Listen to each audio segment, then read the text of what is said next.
Good morning. Good morning, people. Wow, 6 o'clock right on the button. That's weird. That's weird. Okay, good morning. Here we are.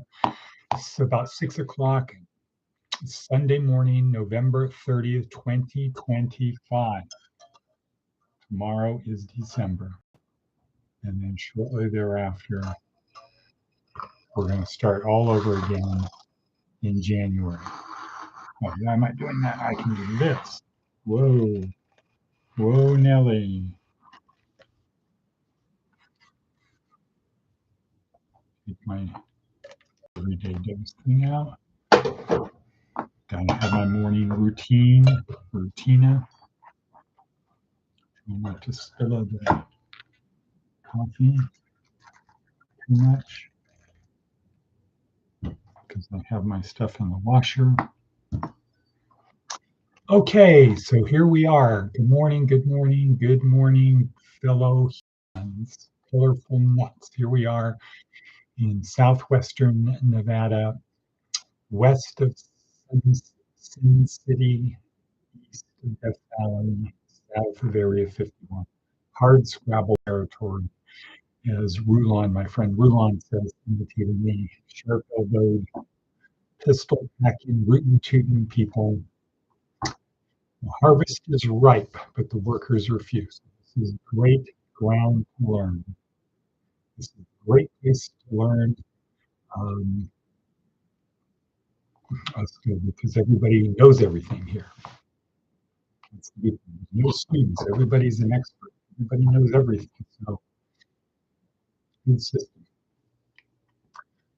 All righty. But for us, this is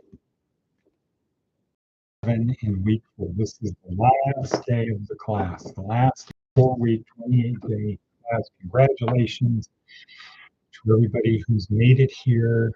If you haven't, that's okay. We start over tomorrow. We start over tomorrow. Good morning, Jeannie. Good morning. I didn't see Charmaine to Community Center for Thanksgiving dinner. Aha. Well, do we need to go on Bowl Patrol? We need to find her. I think we do. What do they say when one sheep is left with them? You gotta go find her. And Atticus von Atticus is a back. It's like the outback. Who knows? Whatever. But here we are, the happy few, we band of brothers and sisters. Okay, so today is the end. And I know that Jeannie has gone through David Foster Wallace before. That's the TED Talk for today. This is water. Again, my discussion with Rulon yesterday talking about going through all of the last 14 years, 14 times 12, there could be, 168. 68 versions of this episode, week 4, day 7. David Foster Wallace. This is water. Talking about that. So I can see it as the words are the same, but what keeps changing is my clothing and my face over the years, going in and out of page. That won't be difficult 6 months from now, probably. Certainly in the distant future, when my kids are my age, and be like, man, those were the Stone Age days back then. AI, wow, how crude. Still had to do stuff. Okay, so today is day 7, week 4, day 28, the last day. This is water. David Foster Wallace wraps it up, talking about sometimes things are so obvious that we don't even know they're there, like water to fish.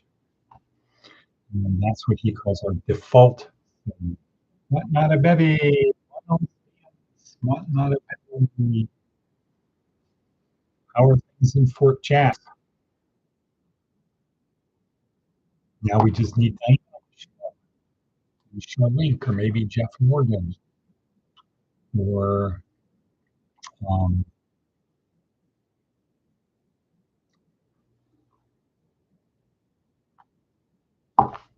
Jeff's road dog for many, many years. Anyway, so uh, appropriately, David Foster Wallace wraps it up. And I got to say, the more times I watch it, every time I watch it, I get something more out of it. I get a little bit more depth to it. Just a little bit more. When you first hear it, you're trying to get all of this, right? Well, what's this thing all about? And then as time goes on, you start chopping it into pieces. And now, kind of down to the level of sentences. Today, it's the value of a liberal arts education. Graduation speeches like his are for the purpose of explaining to people the value of the education you just got and perhaps what is to come. Right. Okay. So let's get to our worksheet of today. Oh, yeah. This is episode number 200. This is the 200th episode of G.school. So it's about almost 4 years. I don't think we've missed a weekend. Episode number 200. Another Copernican revolution. Mark. Okay. Hmm. What is a Copernican revolution? Copernicus, non-Atticus. This should be easy for you. What is a Copernican revolution?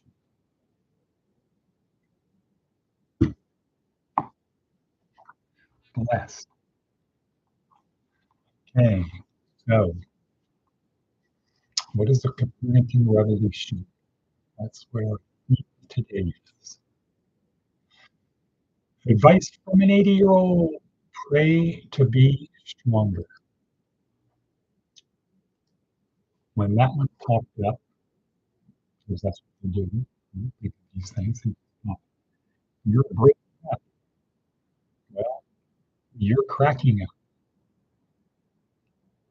So what, Malabedi, is the connection not good? Is it perhaps Atticus on Atticus's system?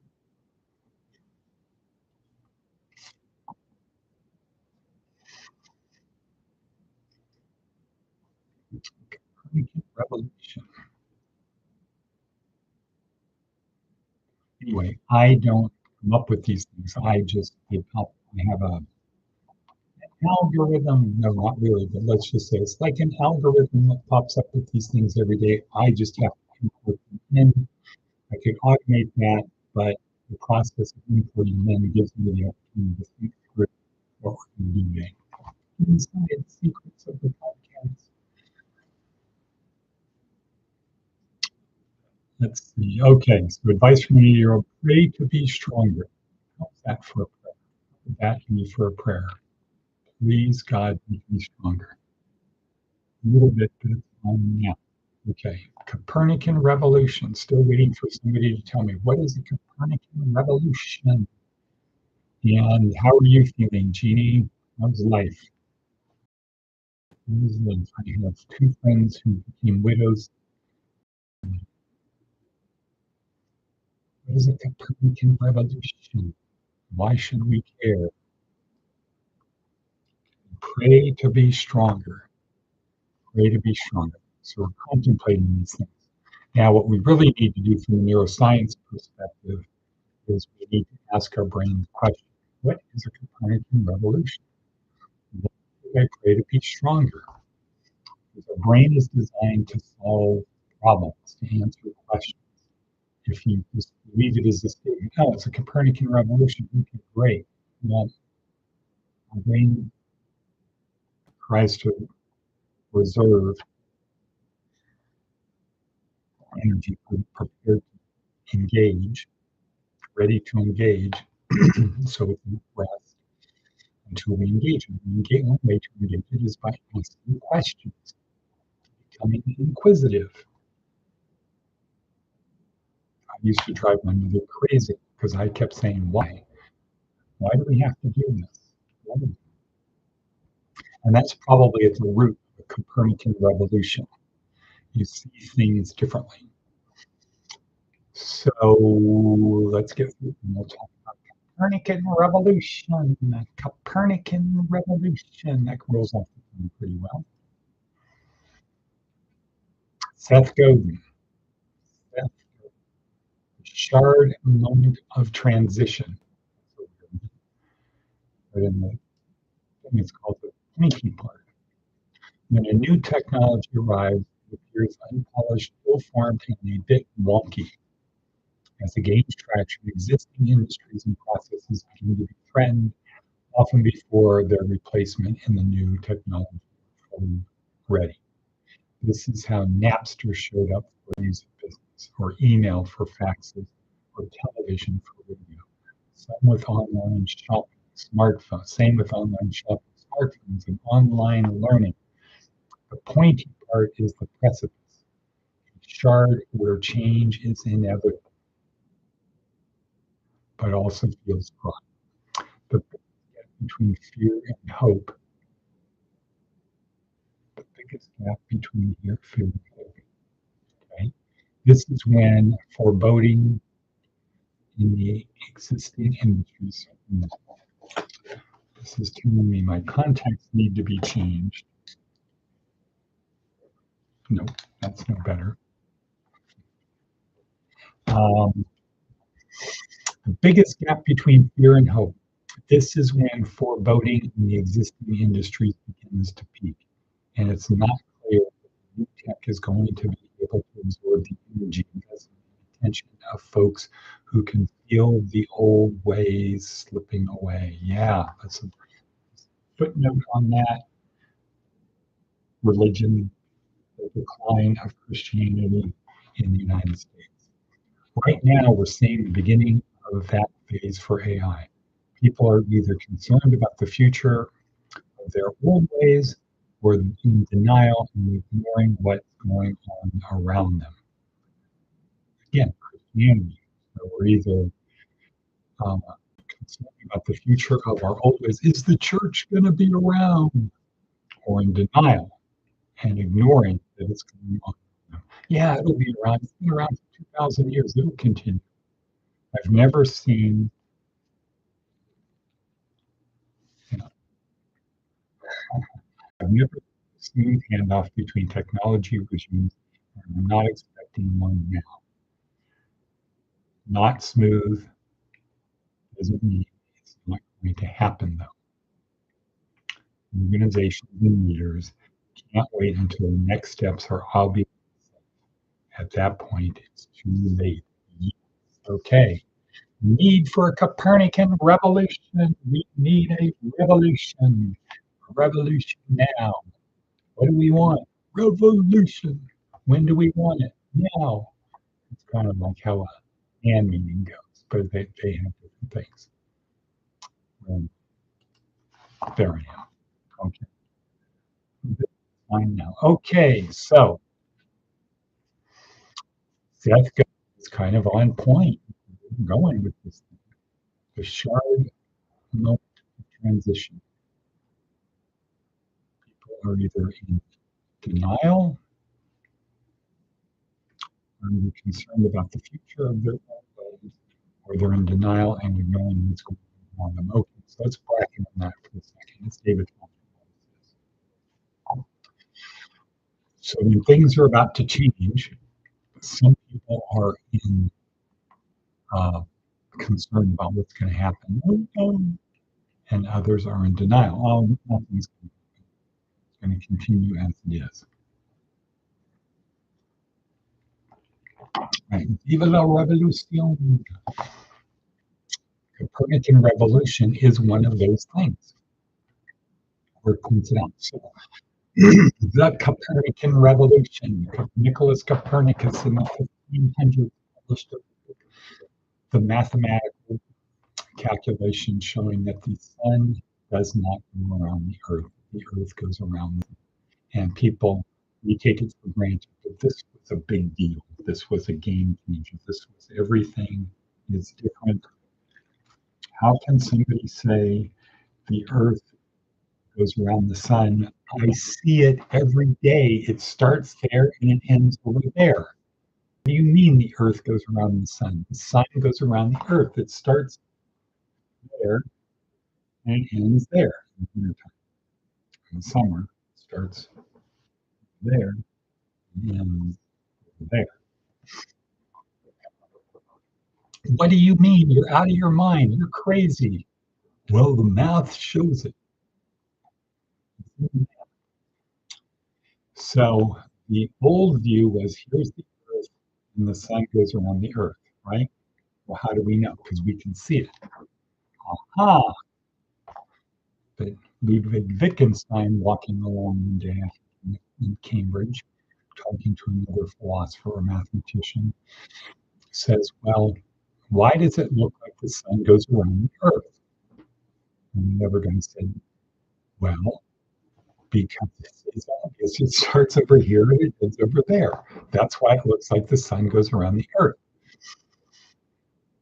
And Wittgenstein then said something like, well, what would it look like if the Earth was rotating and the sun was fixed and the Earth was rotating? What would it look like? And the answer is it would look the same.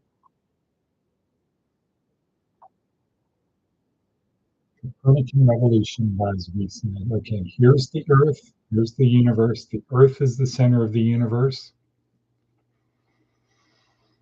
And the sun goes around the Earth, and the planets go around the Earth.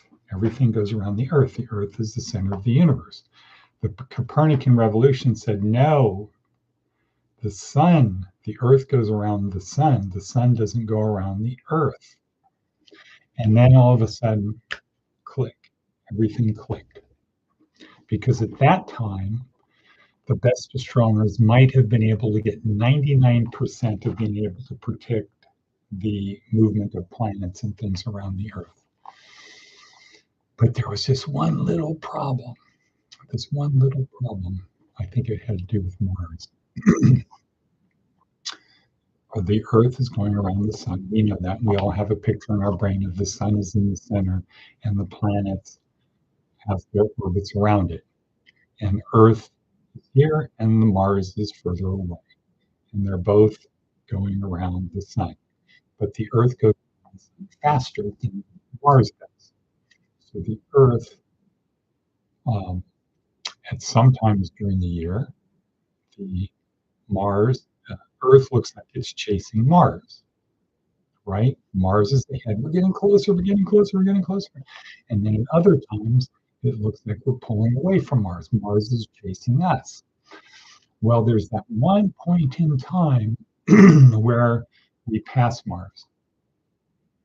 And in the old model, the Earth-centric model, it would look like if the Earth is fixed, it would look like this. Mars is going backwards and then it goes forwards as the Earth is passing, right? And if you picture that, if we're chasing somebody, we get the perception that we're chasing you, we're doing it. But if we're fixed, we're chasing you, it's kind of like you're fixed relative to us, right? We're going like that. Boom. But if you hold us fixed, the way it looks is I'm going backwards, and then once you pass me, I'm going forward again. That was a problem. But boom, everything clicked. Everything fell into place. And then astronomy, all of those things could move a lot faster because we got, holy cow, we're not the center of the universe. Maybe the sun is the center of the universe. Now it's like, no. And it was like, well, we're not the center of the universe. Maybe the Milky Way is the center of the universe. And it's gotten like, no. Milky Way is not the center of the universe. And now it's like, wow, we're not even sure how big the universe is. We now have what we call the observable universe. It doesn't mean we can see to the edge. We don't know where the edge of the universe is. What? big problems for the Bible. It creates big problems for those people who say the Bible is the inerrant word of God. It was dictated by God into the ears of the scribes, and they wrote it down as God said. Big, big problem. So our Copernican revolution, we're going to have to cut it off before that. Our Copernican revolution is to replace man as the center with God. So if you have man as the center of the universe, as described in the Bible, as interpreted by most people today, man is the center of the universe. Everything was created by God for man. If you, our Copernican revolution is we say, God didn't do this for man. God did it for God's reasons. And man is part of the unfolding of the laws of nature that God created when he created the universe, when God created the universe.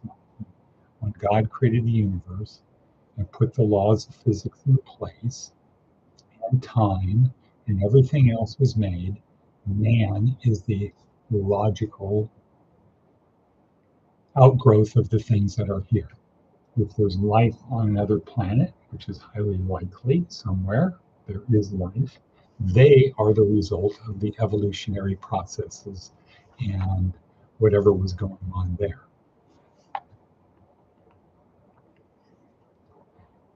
We are made in the image of God, which is spirit. We have a body now. But anyway, the Copernican revolution is simply, instead of saying the universe was created for man, is to take that out and say the universe was created by God for God's reasons, and man is the consequence of the laws of physics, the laws of nature that God created when God created the universe. And the best explanation I have for why did God create the universe is as an omniscient, omnipresent, um, omni God, all of that stuff that God is, there's one thing that God is spirit can't know, and that is what it's like to be non spirit. As spirit, God cannot experience being non spirit.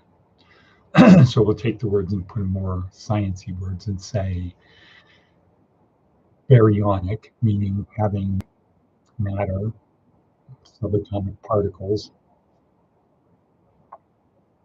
as something that is non-baryonic. The one thing a non-baryonic entity can't experience is what it is like to be baryonic, unless something baryonic exists. So the universe was created for God to experience being baryonic. That's an explanation for 13 billion years of the expansion and changing universe. That's the explanation for life. That's the explanation for evolution. That's the explanation for evil and suffering. All of those things become resolved. You say this is for the purpose of a non-baryonic entity to be able to experience being baryonic and creating a universe with the laws of physics in it and letting that evolve as it would with some fine tuning. That's the Copernican revolution. Everything gets simpler when that. So with that, we're going to say Shivas and Shalom. Shivas and Shalom. And cut. Bonk.